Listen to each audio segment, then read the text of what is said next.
السلام علیکم، میں ہوں ایک گمشدہ مسافر، منزل ہے جس کی تلاش میں۔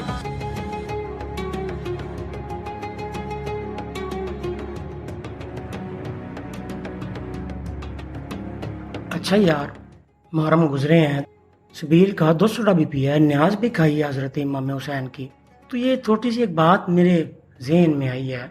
ہم نے حسینیت سر کٹوانے کا نام رکھ لی ہے۔ میری نظر میں جو میں سمجھا ہوں کہ حسینیت سر کٹوانے کا نام نہیں، وہ تو کوفیت ہے، کوفیوں کی وجہ سے سر گیا۔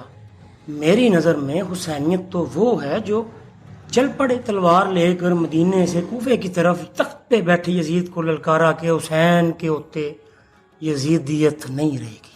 یہ حسینیت ہے، یہ حسینیت ہے کہ نہیں دیکھا لشکر ہے پاس کہ نہیں ہے، نہیں دیکھا بندے کتنے ہیں ساتھ، لیکن یہ تخت پہ بیٹھا یزید اس کی یزیدیت کو نہیں مانا، اس کو گٹے سے پکڑ کے نیچے ترو کے سٹنے کے لیے ٹور پڑے کہ حسین کے ہوتے یزید تخت پہ نہیں رہے گا۔ یہ حسینیت۔ اب ہماری کتابوں سے کیوں حضرت امام حسین کو غائب کر دیا گیا؟ کسی سرکاری کتاب میں حضرت امام حسین نہیں پڑھائے جاتے؟ کیوں؟ جان ہوتی ہے قیمتی، بچانا فرض ہے۔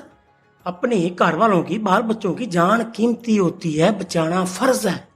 حضرت امام نے بھی کہا ٹھیک ہے یار، مجھے ادھر بارڈر کی طرف بھیج دو، اگر فیصلہ ہی کر لیا بال بچے چھوڑ دو، اللہ کی راہ میں قربان کرتا ہوں جان، وہاں جا کے لڑتا ہوا شہید ہو جاتا ہوں، نہیں مننے۔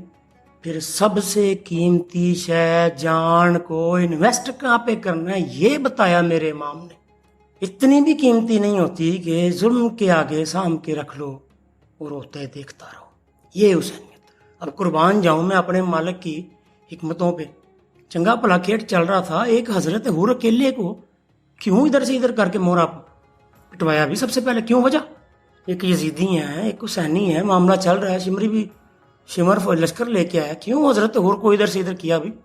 یہ بتانے کے لیے کہ یزید کی تنخواہ لے کر حسین کو ذبح کرنا لازمی نہیں ہوتا، شمر کے لشکر میں آ کے بھی حسین کو ذبح کرنا لازمی نہیں ہوتا۔ یہ کربلا میری سمجھ میں آیا، میری ذاتی ہو سکتا ہے میں عالم فاضل نہیں ہوں، کسی غلطی پہ ہوں، میری تصحیح کر۔ حسین کے ہوتے تخت پر یزید نہیں رہ سکتا، اس کو اتارنے کے لیے چل پڑنا، اٹھ کھڑے ہونا، للکارنا اور ٹکرا جانا، یہ حسین